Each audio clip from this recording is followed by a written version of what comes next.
Hey, everybody.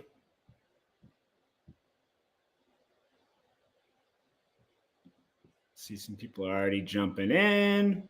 How's everyone doing? Thanks for joining us a little bit early today. I know we normally do these later in the afternoon, but hopefully we got some of our friends from across the pond to join in. And anyone who woke up in Pacific time for this, we sincerely appreciate you. Gonna let some people just kind of jump in before we dive in and start introducing our guests. Hope everyone's. Where's everyone tuning in from? Give me some cities, give me some states, give me some countries. Or don't.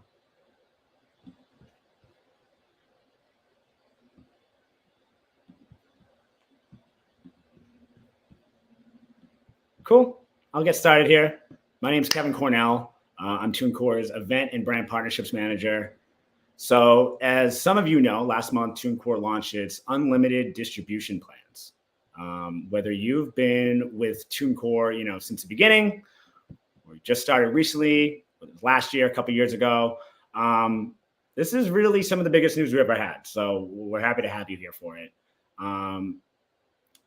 Where TuneCore was once charging $9.99 per year for singles, $49.99 per year for albums, artists can now choose from 4 different annual subscription plans that cover unlimited amount of releases per year.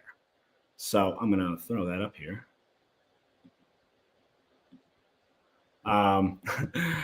So these plans are designed to encourage independent artists, songwriters, producers, and even labels or management companies who distribute for a roster to really expand their catalog online.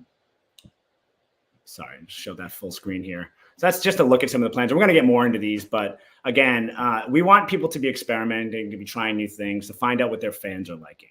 So today we're going to be getting into the ins and outs of new artist plans, rising artist plans, breaking artist plans, and professional plans. We'll be answering artist questions live from our YouTube and Facebook streams.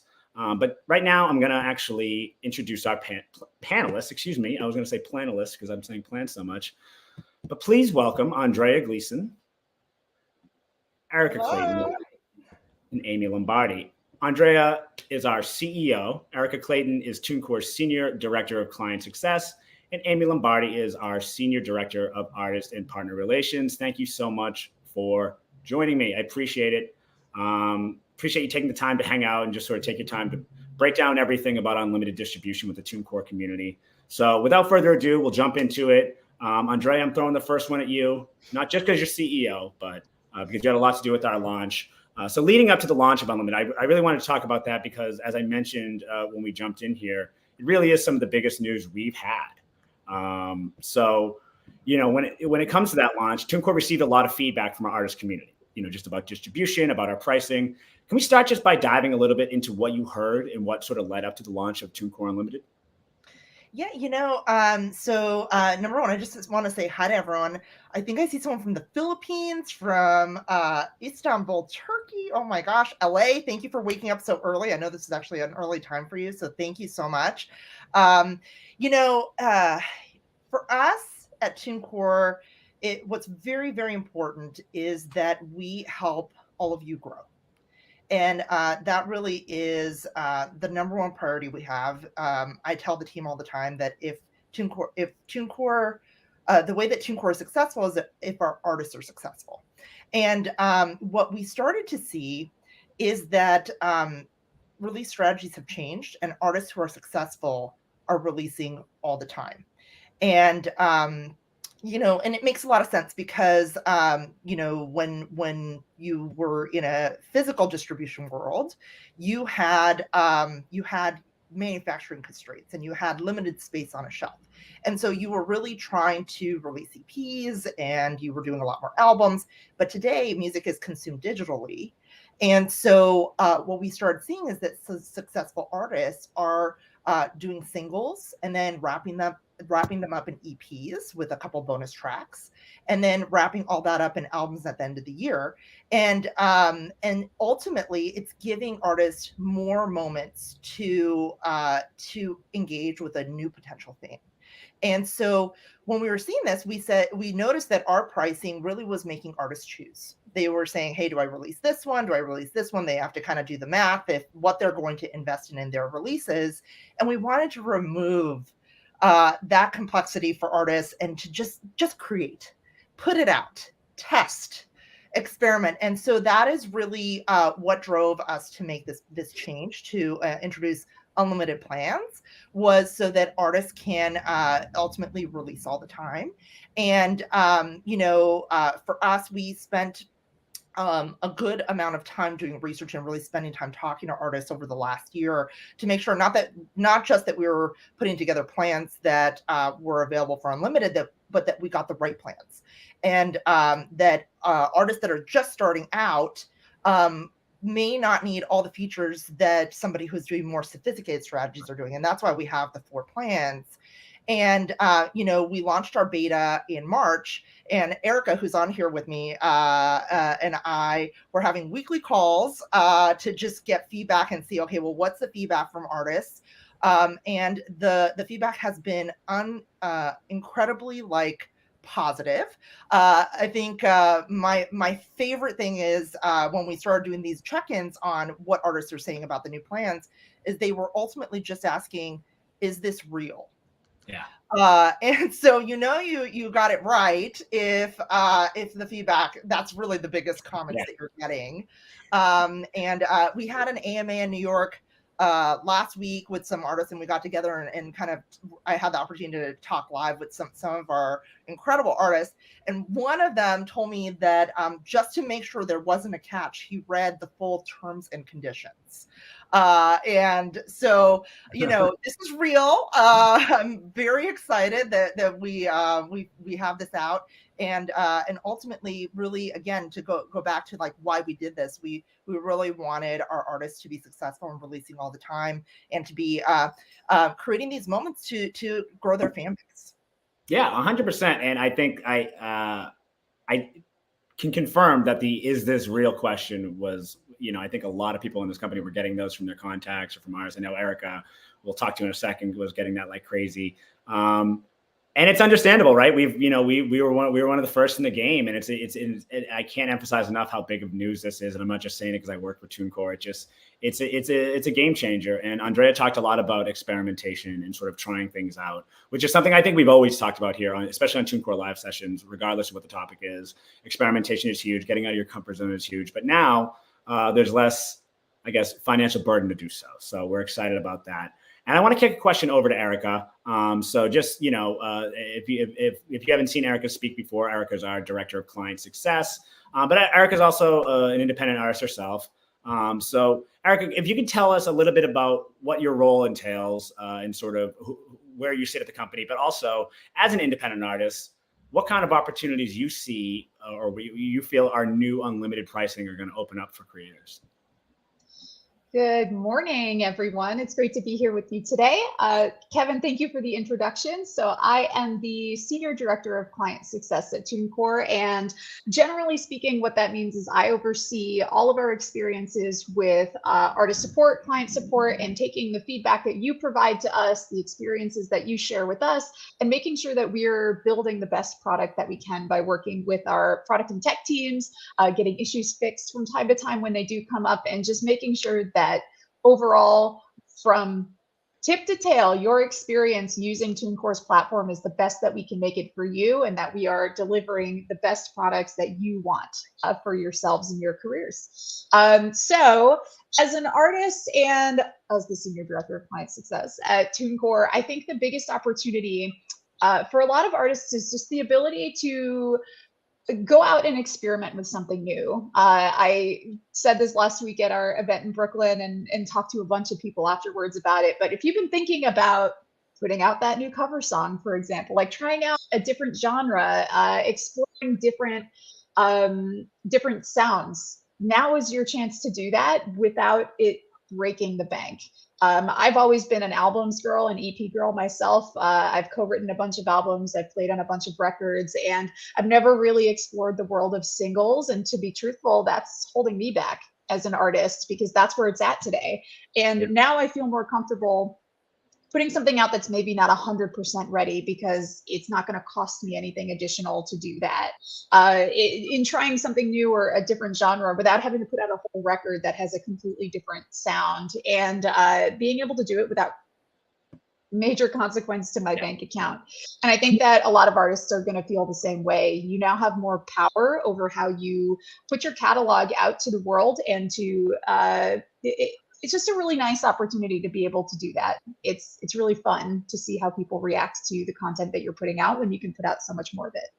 Yeah, certainly. I think, you know, I mean, I think a lot of artists or just folks in the music industry might slide right into that mentality of like, oh, it's like SoundCloud or Bandcamp, where I can just throw it up and just do whatever. It's like, you still got to follow the rules. And we're going to talk a little bit about that as well.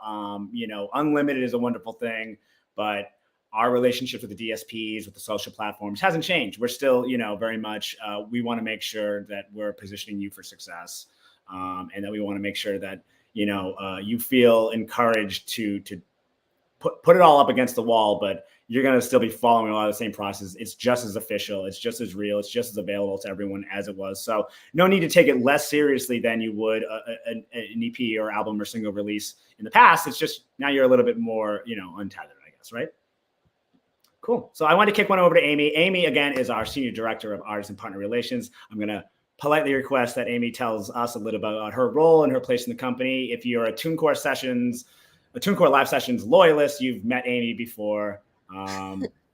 And yeah, so I'll have her jump into a role, but then I also wanted to jump into our rising and our breakout plan. So I showed that screen earlier from our pricing page that sort of breaks up our different plans, and the rising and breakout artist plans are right next to each other. So some artists might feel a bit torn as to just where they should go next if they're jumping into this. So I'd love if you could break down just some of the key differences between those two plans and what an artist might want to take into consideration when deciding. Sure.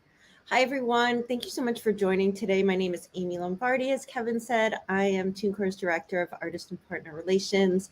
My team really is the bridge between our artists, their teams, our record label clients, and everyone in TuneCore. So when Erica speaks about getting client feedback, she's also getting it from our team and the artists and teams we work with. And we're also an external bridge for our partners, like our DSP partners at Spotify, Apple, Meta, our social platform partners, and our product partners like Universal Audio, where we did a really super fun partnership with them last year. So we kind of try to bridge our artists through the rest of our company and what we're doing to promote ourselves, our artists, and our partners. So the difference between the rising and the breakout artist plans, besides there's like a $15, I think it's a $15 per year price difference. So once a year, you're charged like $14.99 for the rising artists. It's $29.99 for breakout artists. The differences are pretty, it depends on what, I say they're pretty minimal, but it depends on what your needs are. Right. The biggest differences are in reporting. In the breakout artist plan, you can get daily trend reporting, and you can also get kind of an expanded premium sales reporting. It depends on where you are in your career, if that's valuable information for you yet, or if you are just kind of testing out the waters, making music, and you're not really looking at your analytics yet or your sales, but you're just kind of getting your feet wet as an artist. The breakout plan also has a cover art creator, which is actually pretty valuable because it does save you money from getting a graphic designer to create your artwork. And that could be really helpful to just help you get it to the correct artwork formats that our DSP partners require. Kind of back to what Kevin was saying about, like, we still do have to follow some style book regulations from our DSP partners, and artwork is definitely one of them. And I think the support is at a 2-day turnaround with the breakout artist plan, which is huge. Again, it depends on what level of artist you're at, like what level your career is at, and if that's necessary for you. If you're just putting music out there to just see how it's comfortable for you and develop your sound, and you're not really looking at your analytics yet, then you can probably be comfortable with a rising artist plan. But as soon as you start to need more, you're going to want that You additional. don't want to break out. Yeah, you're going to want to break out. I had to. But no, I mean, what Amy talks about is really important because I know, again, just hosting TuneCore live sessions, working with our editorial, blog stuff, we've always really emphasized, the important, what I always hear as feedback from ours, I'm sure all three of you do as well, just like our analytics and our sales reporting data is top notch. And not just saying that because I work for the company, it's just, we hear it everywhere we go. But I don't think we've really had a chance to sort of let artists differentiate themselves in the past. In terms of like, well, okay, I have this. Do I need it? And there's no shame in not needing it when you're first starting to release music. I think that's a stigma that everyone kind of has to get over, that if you're just doing an entirely new project or you're entirely new to distributing music, period, don't expect the world. You know what I mean? Like if things are going amazing for you, awesome. But do you need to be there every 2 months when that, like checking all those analytics? If that's what you're into, certainly. But it is cool that we're offering a plan that allows people to feel like they're getting that extra level of insight when they need it. And I think that's important as anything else as you sort of watch your career grow, is knowing what you need and where the resources are. So, that's definitely a really helpful way of breaking down those two plans and sort of helping some people just kind of navigate through there a little bit. So I hope some artists who may have been on the fence, got a little bit of insight there. I'm going to kick it back to Andreea.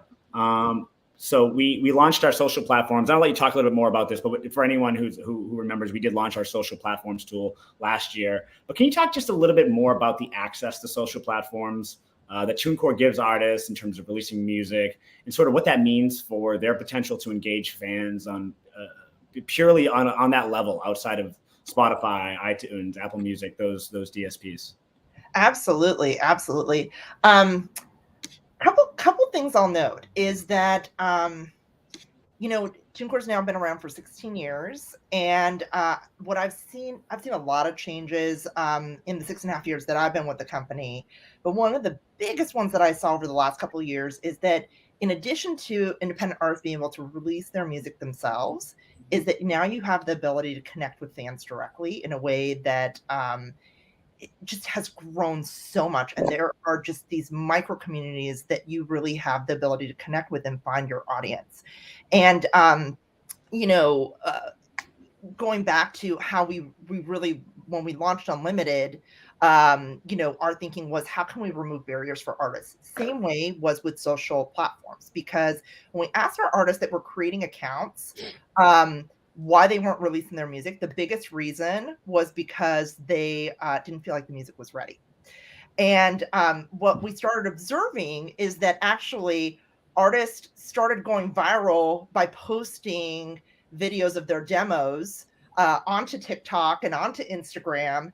And the songs that the artists thought weren't ready were the ones that were really resonating with fans. We had an artist, I think I use her as a really great example. Her name's Charlotte Sands. And in, I think it was November of 2020, she, her manager at the time was like, you need to do 3 TikToks a week. And she's like, fine. It felt kind of uncomfortable for her. And so one of her post that she needed to do, she had to do right before she went into Thanksgiving dinner, and she decided to tease out a song that she just got cut as a demo coming out of the studio. It's called Dress. It was about Harry Styles wearing a dress on the cover of Vogue. She came out of Thanksgiving dinner and it had gone completely viral. And she quickly rushed to get it out and distribute it to all the platforms. She made the cover of Fresh Finds that Friday. Countless playlists she was featured in. And it was like, hey, you now have this ability to connect with audiences on social media.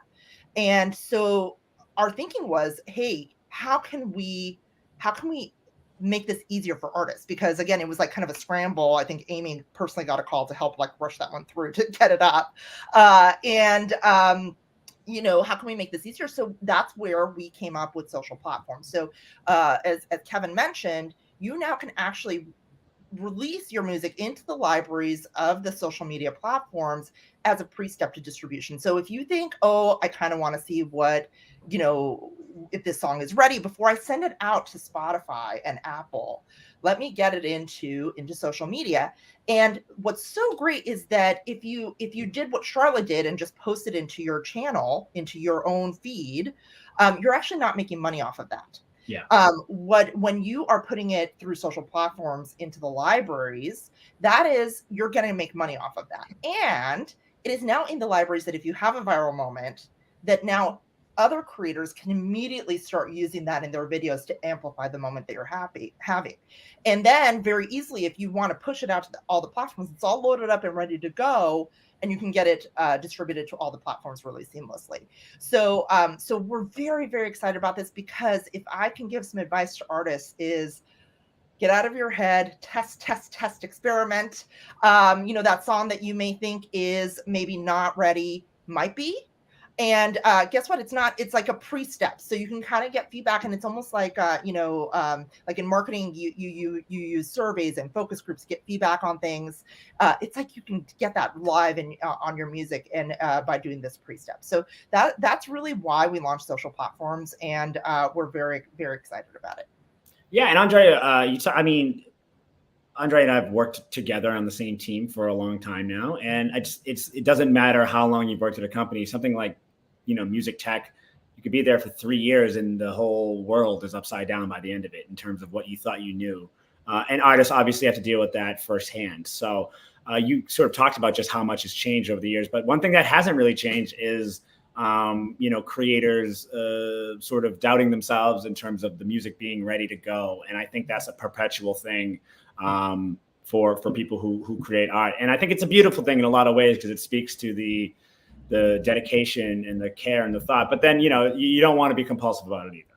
And I'm seeing a couple questions here coming up about this, that I would like to clarify real quick about just like how Instagram versus TikTok works, and Reels actually as a difference of what you post into your Instagram channels versus what you would post like on Reels or into TikTok. Reels and TikTok are really interesting, because this is not you talking to your fans. This is about you putting something out. And how these platforms work is that there's a bunch of tiny little indicators that the platforms monitor. And as a piece of content goes up, it will show it to a number of users. If the engagement is high, it will show it to more users and more users and more users. And that is ultimately how things go viral. So if the music is good, it resonates with the audience. And so I saw a question about like, hey, did you recommend posting into Instagram or TikTok? Like, I would say Reels, YouTube Shorts, and TikTok are these discovery algorithms where you actually connect with a fan base that is not yours per se. It's like a new potential fan. When you post to your Instagram channel or to your stories, that is you connecting with your followers, essentially. Yeah. So your strategies around that might be a little bit different of what you would do if you post to those different channels. One's to engage with your existing followers, and the other one is to maybe find new followers. Both are important, but they may actually have different strategies. Yeah, and that was a great question from Denise. And again, just so everyone knows, anyone who joined, we are going to be doing a Q&A with folks from the audience. We just wanted to get, chat through some of these questions, and we'll probably just pick some random ones along the way. This is a great example, and it was a great question. And we talk about strategy. It's funny because we on both hands. On one hand, we have this like, throw it out there, give it a shot, see what people are liking. And when you talk about Reels, when you talk about TikTok, it becomes this like social open mic that you just kind of walk into, and you don't know who's going to be there. And on the other hand, if you're just more experienced and you sort of you have a lot of releases under your belt, this is a great thing to integrate into your release strategy, no matter what. Like, if you're one of these people who's 4 to 5 weeks ahead of every distribution in that distribution workflow, sending everything over, being on top of it, hey, this is just another one to do. And this is just another thing you can do leading up to that big release day, which is just teasing online, which is really, really huge. So that was a great rundown. I wanted to move over to Erica here. And again, as someone who's very much, I think Erica and Amy are both very much on the front line of the types of questions we get and the types of issues that our artists run into. I wanted to ask you, Erica, when it comes to making the move to unlimited. So, excuse me, as a TuneCore artist, I have a dashboard. I sign in, I check on my money, I check on my insights. I'm going to see that option to switch over to unlimited. What do TuneCore artists with a long history and a large catalog of music even, what do they have to know when it comes to those older releases and getting everything, sort of up to speed? The most important thing that you need to know when you are transitioning from the pay-per-release model to the unlimited model is that as soon as you pay for that plan, all of the releases that you have, no matter how old they are, as long as they're in your account and they're live, they're going to be covered by the unlimited plan right away. So there are no individual renewal distribution fees anymore. There are no individual payments for each single release. And that happens right away. It's immediate. So if I have 10 live releases that I've had live on the platform for the last 5 years, and I switch to unlimited today, I will not have to pay for my renewal until 1 year from today. And it'll just be that one flat fee that I see at checkout. And that is just so convenient to not have to keep track of all of those releases, have to deal with the accounting aspect of it. For me, at least, I don't want to sit there and have to think about, when is my release due for renewal? Do I have my credit card saved in my account? Do I have enough? Did I leave enough of my revenue in my account to cover it? It's so nice. And it brings me a little bit of peace of mind. My releases will stay live. I don't have to think about it. It's a piece of cake. You mean to tell me you're a senior director of client success, and independent artist, but you're not an accountant? Because that's news to me. If you could believe it, I am not an accountant. No CPA over there. All right. Well, we'll work on yet. That. Little time left in the summer. We'll see what we can do. Thank you. That's super helpful because I know that was a question a lot of people had. I mean, honestly, even as just someone who has a TuneCore account myself, it's helpful for me to know when I first heard about TuneCore Unlimited. So, Amy, you spoke a little bit about rising and breakout plans. Those plans that maybe were a little bit confusing to artists in terms of where they should go. But I wanted to talk about the one all the way over, and that's the professional plan. So when it comes to clients who are maybe managing releases for multiple artists, maybe they're an artist themselves and they do a lot of collabs, or maybe they run a label, maybe they run a management roster. What are some of the biggest benefits you think to choosing the professional plan in terms of managing all of this? You're on mute. You're on mute. I'm so sorry. I thought I got laughed at in the pandemic. Okay. I'm still the person on mute. Okay. So yeah.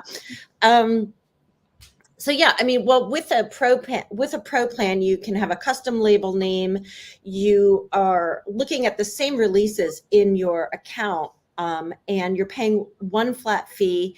And when you have, one primary artist in your account and organizing all of the other primary artists by one additional fee per year, which is so if you have an artist who's doing like a bunch of collabs with another partner throughout the entire year, all of the releases are separated and count as one additional fee for all of the different artists on that account. As far as organizing your releases, you get to have cover art creator, you get opportunities to promotional opportunities like our expert advice sessions, and you get to have your own UPC if you are entering it. If you're including that with your releases, you get to choose your countries, choose your DSPs. You just get more access to pro level metadata placements on your account. And you also get our premium reporting, access to exclusive partnerships. And it's kind of the best way to go for $49.99 a year. Unlimited amount of releases, unlimited amount of artists, unlimited amount of DSPs, social platforms, and Store Automator, which will automatically add any additional store partners that we end up connecting with. Yeah, and I think that just sort of speaks more to exactly like I think the way Amy's been able to deep dive into some of these just reminds me and reinforces the idea that like we really are creating avenues for artists of all stripes, and there are going to be those artists that really like to collaborate, and it's just part of everything they do. And when they look all the way over there and they're like, oh, that's the $50 plan. It's just a reminder that like you were paying that for an album before or 5 singles before.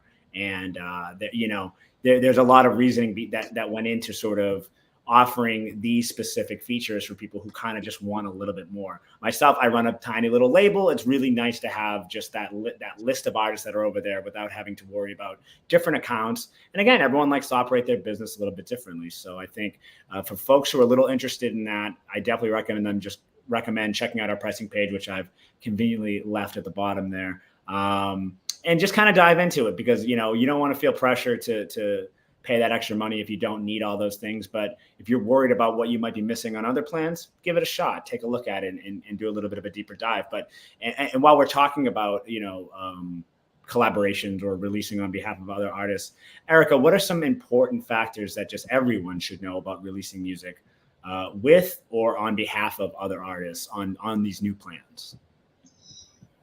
There's a couple of things to keep in mind on this one. I'm going to address it in 2 points, if that's okay. The first is with unlimited distribution. If you are collaborating, you're going to need that professional plan. You're not just going to need it, you're going to want it. It's got everything you need in there. But you will have one main artist covered under your yearly plan fee, that $49.99, and for every additional artist seat, you'll pay a $14.99. So if you're doing a collaboration with the same artist on 4 different releases, it's going to be that 1 yearly fee for the plan and the 1 yearly fee for the artist. You don't pay for the same artist across multiple releases. So that's your first one. Definitely keep an eye out for that. The second point is that as you're looking at your catalogs and you're thinking about transitioning over to unlimited, and you do have multiple artists, main artists or primary artists associated with your account, it is a very, very good idea to go in and check your artist names and make sure that they all match. One thing we saw happen right away when we launched Unlimited in June was that we were seeing artists come to the support team and say, hey, I only have 1 artist associated with my account. Why am I seeing these additional artist charges in my cart when I go to checkout? And the reason is because there were differences in stylization. So maybe there was an extra space between the 2 words. Maybe one was capitalized different from the other, or different casing, or a different symbol. Even though the artist name was the same, our system sees these as different. So the stylization for your artist names is extremely important, both so you don't get charged for those extra artist seats, and the support team can help you unify your metadata on that. Hit us up and we'd be glad to help.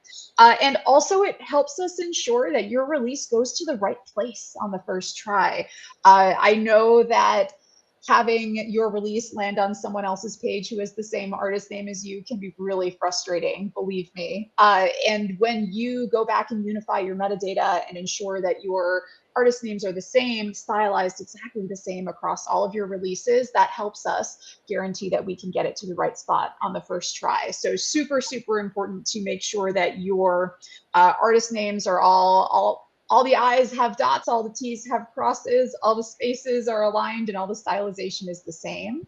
And then I actually have a third point on this too before we move on, which is if you're like me, and I think that a lot of people are, you might like doing things like cover songs, and where you don't want to find yourself in any hot water is around licensing, mechanical licensing. So if you are releasing a cover song and it's going to streaming platforms only, like Spotify, Apple Music, etc., you do not necessarily need a mechanical license, but if you do, you will need one if your song goes up for sale. So iTunes, the Amazon download store, for example. And you can get a mechanical license directly through us, through our Tune licensing platform, right in the TuneCore ecosystem. It is always good to have it on hand if you think you are going to be selling your cover or another collaborative work that you do not own the songwriting or the publishing credits to ensure that you don't find yourself in any hot water later. And we can help you get that license if you aren't sure where to find it. Yeah, no, that's hugely helpful. Thanks. All 3 points. Again, we're going to make this available for rewatch, but if you're following along there and you have some collab artists, or you ran into some issues with, spacing names, that sort of thing, and this all comes back in, if you're a TuneCore artist, it's specific stuff. It's a little in the weeds, but it's important stuff. And we're just trying to make sure that your stuff lands in the right stores and the right profiles. And again, this is just an impromptu shout out to Amy's team and Erica's team. just eternal thanks for all they do in terms of just, this is a massive, massive undertaking. They're getting questions and requests on the regular anyway. So just the way they've been able to manage some of this, these transitions, and just helping artists who are excited and ready to go, but in mass. Just, giving you your propers is all. Thanks, Kevin. I want to add something to what Eric has said about like that spacing and what your artist name looks like. It's a good practice across the board as a songwriter because it affects your publishing royalties as well.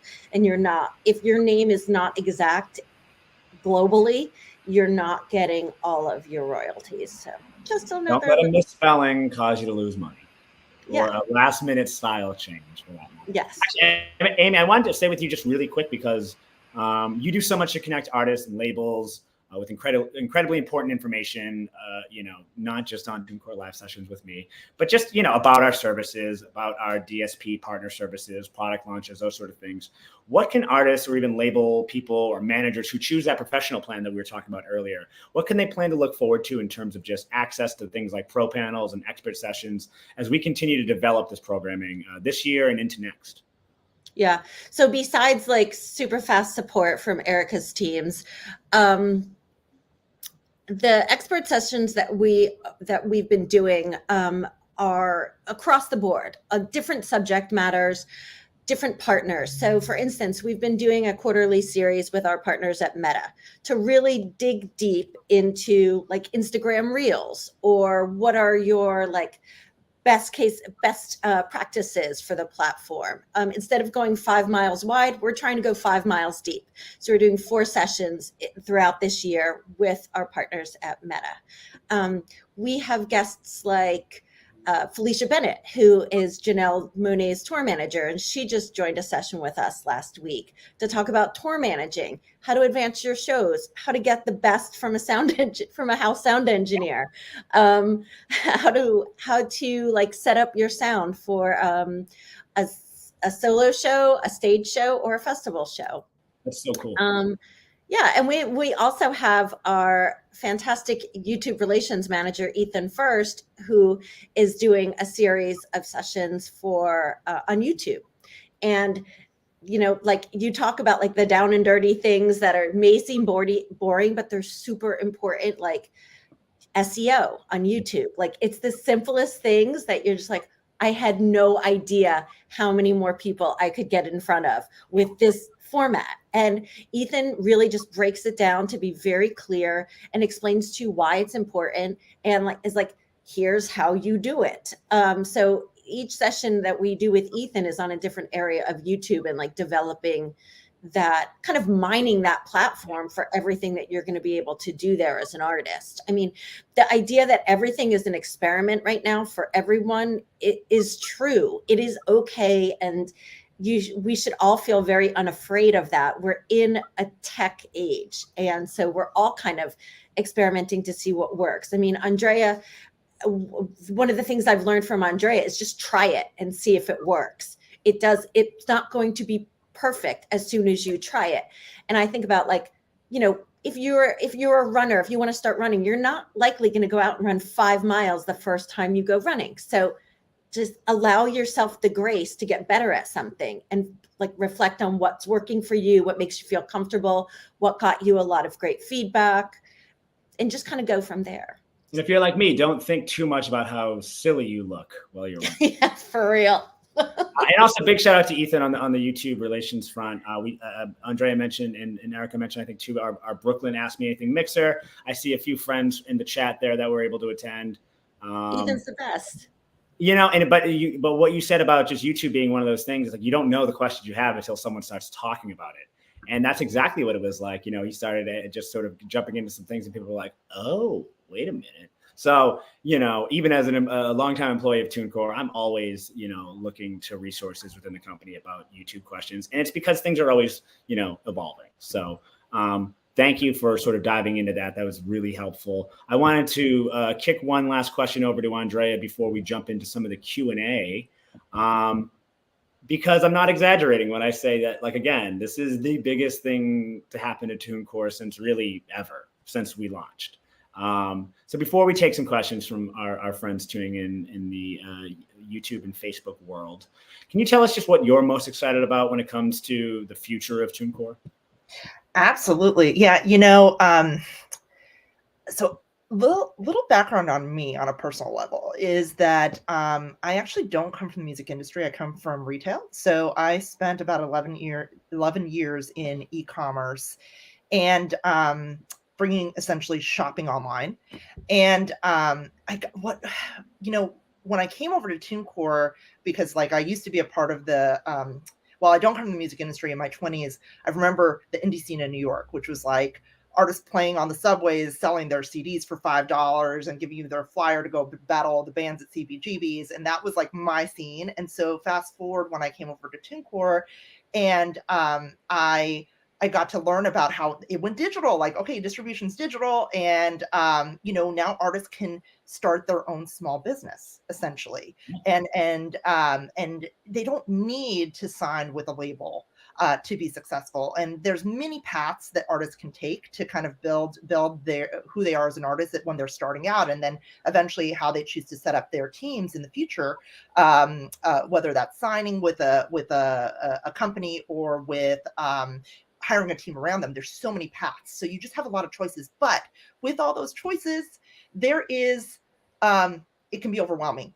And so, when I think about the things TuneCore was founded on was about the artist. It was about helping artists be independent, not giving a percentage of their sales, and keeping 100% of it. And we want to continue that mission. And what I get so excited about is that, okay, releasing has changed. We have pivoted with that.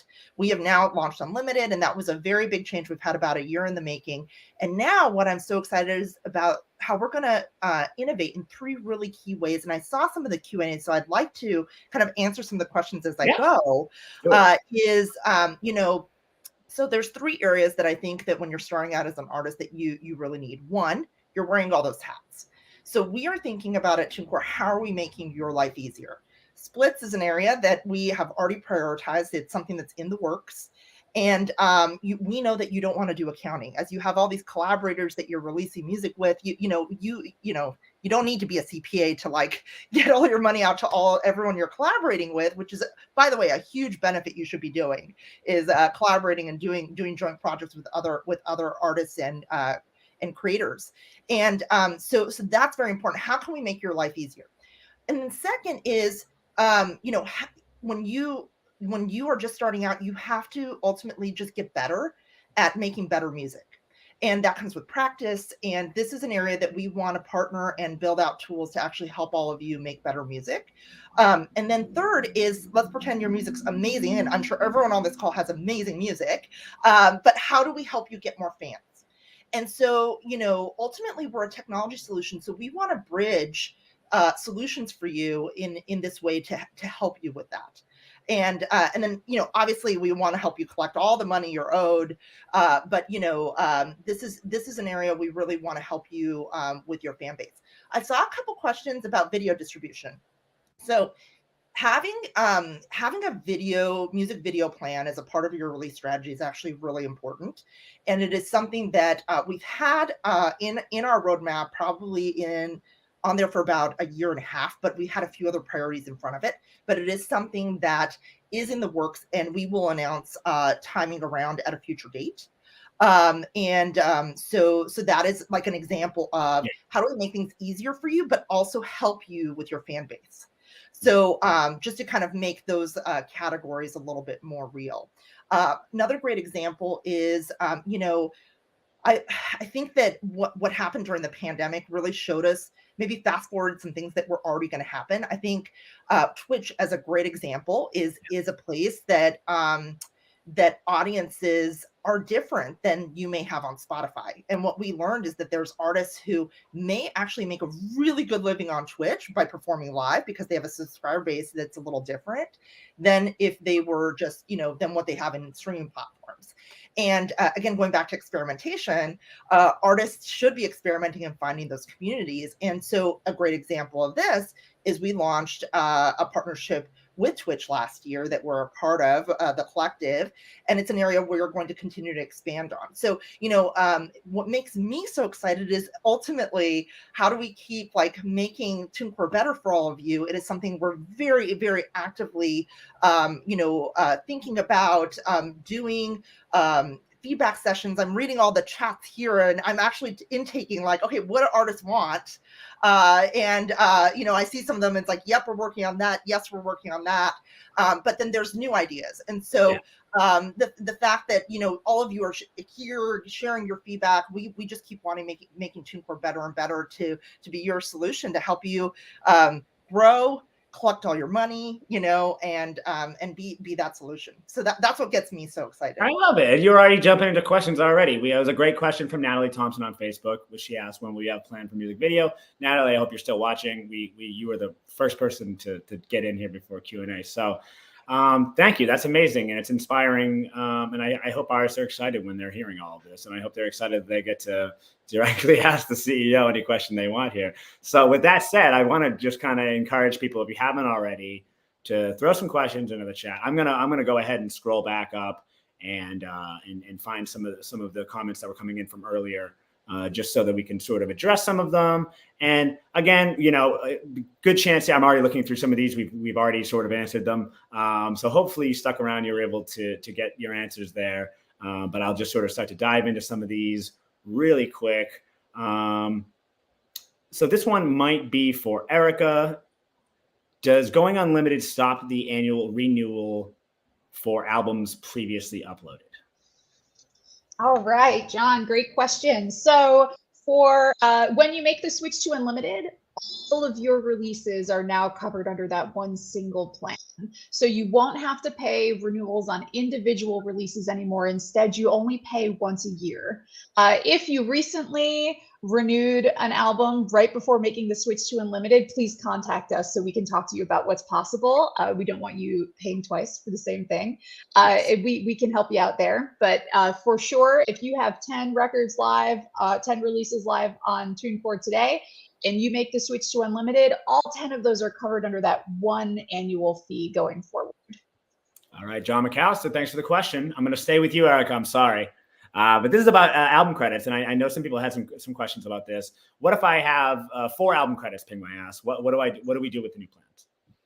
All right, so album credits do not transfer to the unlimited plan. Please contact us so we can talk to you about what's possible with those. They don't go away. You can continue to use them on the pay per release structure if you'd like to do that. That's completely up to you. But once you make the switch to unlimited, those credits are gone, and we don't want you to lose them because you paid for them. So let us help you decide what the best way to move forward is by getting in touch with us. And how you can get in touch with us is very simple. Just send us a DM on Instagram, Twitter, or Facebook, and it actually directly connects you with our artist support team. Or you can go to the website and click on the contact us form, and that's also a way. But if you're already on social media here, if you're joining in, so you might just want to slide into the DMs, and we can actually help you with that. Yes, definitely DM us. Cool. So I thought this is a cool question. I saw this earlier on the chat. Tracy Daniel on YouTube asked, what do you all feel about re-releases with new mixes? So just for anyone who's wondering, I mean, that means specifically taking your original track and essentially re-engineering it, right? Everyone's giving thumbs up, Tracy. I love that. Definitely do this. Yeah, especially if it's a great song and there's a new arrangement of it, or if you have like another artist come in and write their own verse, and that's where the remix comes in. Is so much fun.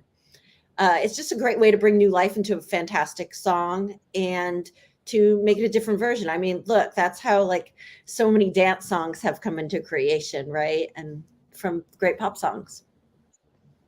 And can I also add to that by saying, on one of the records I put out earlier this year, I feel like a song it's really good. I put at the end of the record, but nobody gets to it. Like all of my streams fall off at around track 7, and I'm working on remixing it and putting it back out as a single because I think it's worth hearing. And you have releases like that too. We want to hear them. Put them back out a second time. Yeah, certainly. Or put out some demos.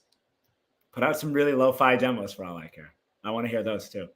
I just want to just address this really quick. Elijah Valdez, asked, just what are the specific steps for an independent and beginner label?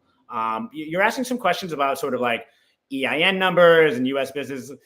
I don't really want anyone here sort of answering those questions because they're very specific professional questions. But as it pertains to TuneCore, really signing up with the professional plan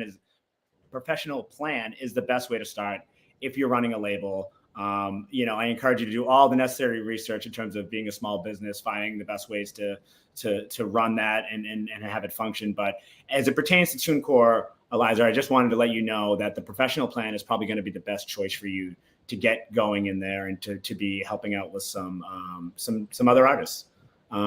Moving along down here, sorry, there's a lot of great compliments. I also just love to see artists talking to each other and almost answering each other's questions or just helping each other work through stuff in the chat. That's been a constant in our TuneCore live sessions. So shout out to everyone out there who's just engaging and helping each other out. I'm going to scroll down a little bit newer here. Someone asked, is a remix different than an instrumental version of a cover song? It is yes. Yes is the short answer for that one. A remix would be different than an instrumental version of a cover song.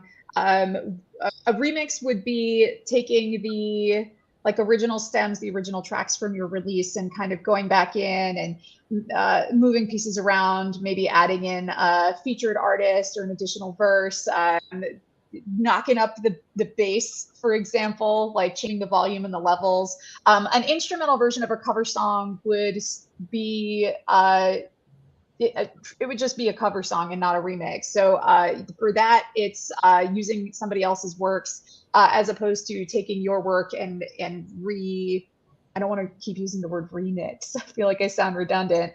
And re-leveling or rearranging it. Sure. Cool. That was kind of a random one. It had less to do with Unlimited, but it was relevant to what we were just talking about. So I wanted to shout it out. So Mr. Hyde, PLR, shout out Mr. Hyde. We met over at the Brooklyn AMA, Bushwick Ridgewood represent. Mr. Hyde asked, how do I claim my artist catalog or profile on platforms like Tidal, Deezer, and Amazon Music? So he followed it up with just saying my mapping and profiles are correct on Apple and YouTube and Spotify, which, Apple and Spotify, we offer directly in our distribution flow. But this is a question I see come up, and I know Amazon Music specifically, we had on last year to sort of talk about their Amazon Music for Artists platform. So I can answer that one just in terms of that portal is available to artists who are distributing their music to Amazon Music. And it's very similar to what Spotify and Apple Music are doing. But Amy, platforms like Tidal, Deezer that Mr. Hyde's asking about? Yeah, I think Deezer has an artist portal called Backstage. You can go in there and claim your account there as well. And honestly, I think that part of this is like a support related question where you would want to share your artist, where your music has been currently mapped to and assigned to on these platforms, and ask our team, is this like something that your team on Erica can like send this message to Deezer?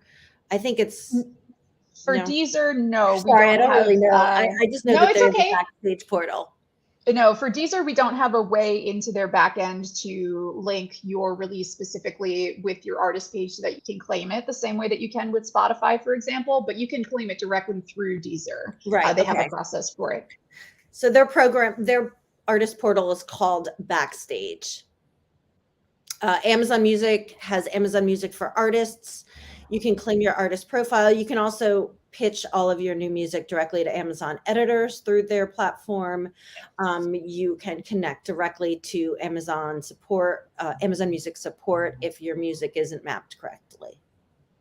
Cool. That's great. Mr. Hyde, hope you heard that. Can I give a little PSA real quick? So when you sign up for the for any of the plans, for the paid plans, even the $14.99 plan, you actually can get access into Spotify for Artists, Apple Music for Artists, and into your official artist channel with YouTube. And that's how you get that verification check mark to show that you're really official. So if you have not done that yet, make sure you do so, because we create a very simple direct access. In addition to what Amy just shared, and Kevin and Erica about Amazon Music, make sure you're doing that for the other platforms. I don't think it was in that question specifically, but just for, No, it's a great to call kind of out. round out the question.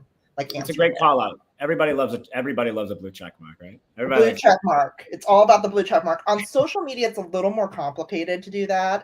It's kind of a different process. I don't think it's something that's been operationalized on the social platforms yet. Yeah. But you know, we're regularly in contact with the platforms, and we know it's desired. You know, I'm still not verified on Twitter. As an example, it takes time.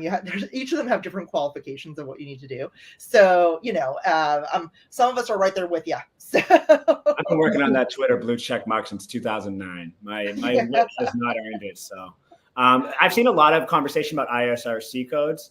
I think that's one of those items that people kind of have to learn on their own when it comes to distributing music. I actually saw, and again, I'm just going to call this out because I saw one artist help another artist with sort of making sure that when you re-upload a song, attaching that same Isrc code to the new version of it, so that all that metadata and the sales information sort of travels with it. That's something, even as someone who's not in a support role, not in an APR role, I'm advising people on a regular basis. And it's one of those things that people have to remember, that Isrc codes are reusable.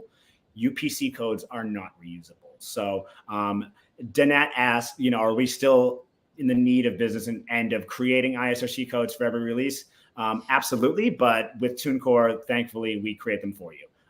It's just, that is just a tag to hold on to and make sure that you know, we're going to keep it in one place for you. So if you ever need it, it's going to be there, and you can apply it to any other future releases or versions of that song. So I also saw a lot going on in the chat just about PROs, and this might have just been a conversation amongst people. I don't mean to be like a teacher that's overhearing conversations happening in the back of the room, but I'm hesitant to jump into a lot of the PRO stuff for anyone who's wondering. That's Performance Rights Organization in the States. That's ASCAP, BMI, CSAC. The short answer is yes, you should be affiliated with one of them. I would strongly recommend anyone who's sort of struggling with that or just wants to know more about it to really lean into our artist advice section on our website, specifically in the music publishing area. You know, TuneCore has a publishing team. Publishing administration is not a PRO, and vice versa. So that's something, it's just takes a little while to get your head around. We're always going to have questions about it. We're always going to do our best to answer them. But just in the interest of staying on topic here, I just want to make sure everyone felt like they were heard. And Can I explain a little bit about publishing administration real quick? Please. Sorry. Yeah. So just because I saw a lot of those questions in there. So PROs. A PRO is a collection society that you can for the US, for example, you have ASCAP or BMI, you would pick one of those. And they collect the live performance, radio performance, web performance, TV performance. Internationally, they would collect theatrical performance.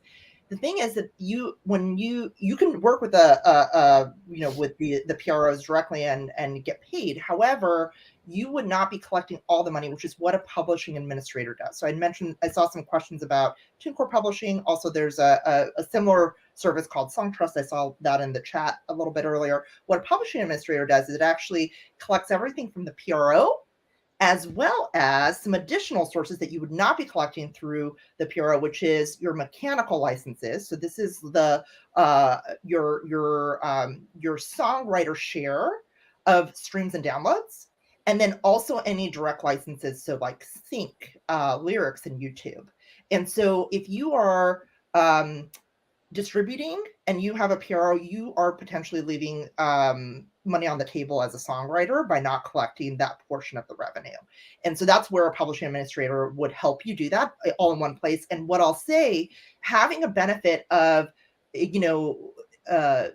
with TuneCore, because we're actually, if you were doing your distribution and then also your publishing administrator, the huge upside here is that we can get more matches for you, because we have all the data and are actually able to collect more completely and more quickly.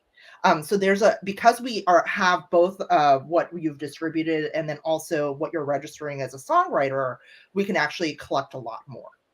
because we're able to find all those compositions and make sure you're collecting all of it. So I hope that answers some of your questions. I see some other PROs that are international, like CSEC, for example. If you're an international artist sitting in France, you should be registering with like a CSEC, So this is where it depends on where you're located, what PRO you would be registering with.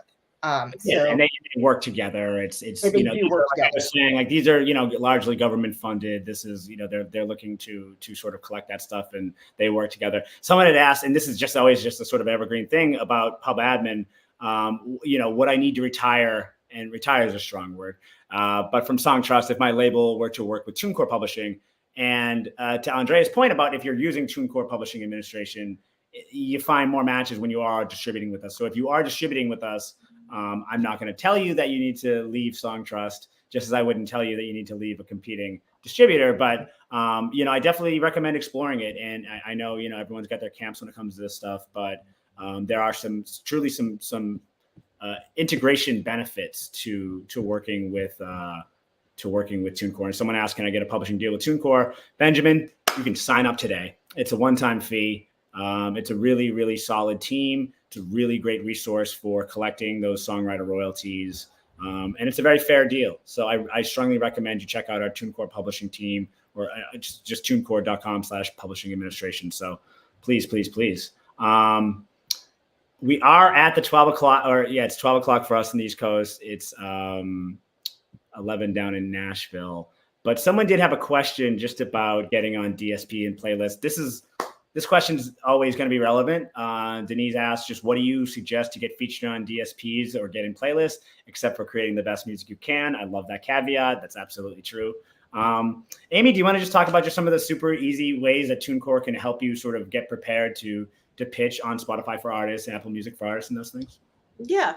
So think of yourself as your friend would, and describe yourself in an elevator pitch. That means and I'll give you some questions to ask yourself. Where are you from? What was it like when you came up? Like, why did you care about music when you were coming up? When did you start making music? Why did you start making music? What's your music sound like? What inspires you?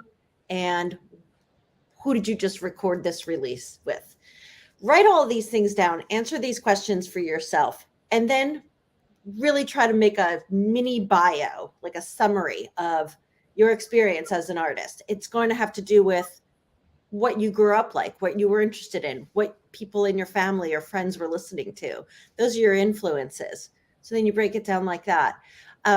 What did you go out and seek yourself? How did you start making the music yourself? Why did you think that you needed to say something in a song as opposed to being writing for magazines?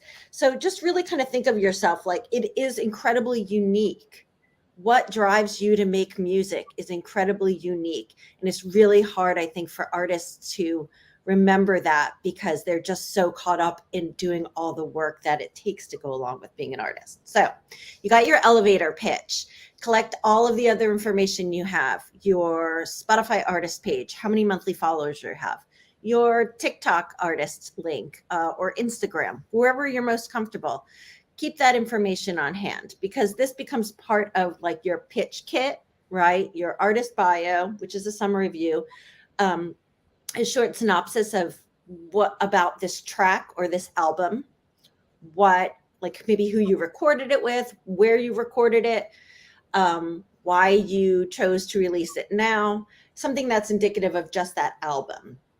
And then you want to pitch through Spotify for Artists. You want to pitch through Amazon Music for Artists. And if you're on the TuneCore Pro plan, you actually have access to our store awareness form through our website, which will allow you to share a lot of this information and more.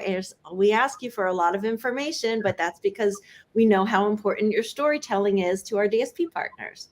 So you're going to fill all of that out, and we're going to let our DSP partners know about your releases. We don't pitch for specific playlists, but we do have relationships with our DSPs, and we share information about our artists' releases. And they pay attention to them because we work with a lot of enormously talented people. So elevator pitch, which is completely unlike what I just gave you right now. Elevator pitch. Elevator in the sky. Keep all your handles like on hand. Like make sure that you've got like your YouTube official artist channel link at the ready. Your TikTok artist link or Instagram artist link, not just like your handle. Make it so it's clickable. And tell your story as concisely and as like powerfully as possible. Yeah. Erica? And in addition to everything, be authentic in your pitch and in your bio. Don't write what you think the stores want you to say about yourself and about your music. Be who you are. If you aren't authentic, your fans and future fans in the stores will be able to smell that a mile away. And who you are is what makes your music unique and important. So do everything Amy just said and make sure that you are authentic when you're doing it. And also avoid using the word unique to describe your own music. I will also say that. Yeah. And I just want to say, like, first of all, Amy ran a successful publicity company. I used to be a publicist. I'm pitching all the time. Erica has pitched on her own behalf. Like, we could do a whole thing about this right now. I mean, the only thing I'm going to add also, besides just timing and making sure that you're working within the guidelines of everything Amy just talked about, because they do have guidelines and they don't want to hear about it 24 hours in advance. If you're struggling to write about yourself, if you're not if you can write the best song in the world, but like a bio is like, get away from me, ask someone, ask for help, pay someone, I hate to say it, consider that to be part of your marketing budget. There's people out there who are really good at finding out what sort of makes you shine and it's there because you're writing music and you want to pitch yourself. So I just recommend, working with resources that are available to you. And again, I don't want to go too far down that rabbit hole because it is a very deep rabbit hole, but I do want to just now say thank you for joining, to all the artists, producers, songwriters, label people, managers, whoever is in that crowd and participating and asking us questions and helping each other out. You guys are the best. We're going to be hoping to do more in-person events in different markets throughout the next year as well. We're sort of out of that phase where we can do that now. So please keep an eye on your email. Keep an eye out in your email for any more TuneCore live sessions. And of course, thank you to my guests, Andreea Gleeson, CEO of TuneCore, Erica Clayton, Senior Director of Client Success at TuneCore, and Amy Lombardi, Senior Director of Artist and Partner Relations at TuneCore. Someone asked if there'll be a replay of this. Yes, there will be. It's going to be up on our YouTube page. We'll send you an email with the link and everything like that. So if any of your friends weren't able to attend, we're going to make it available. And just want to say thanks again. Thank you very much. Cool. Signing off. See you guys later.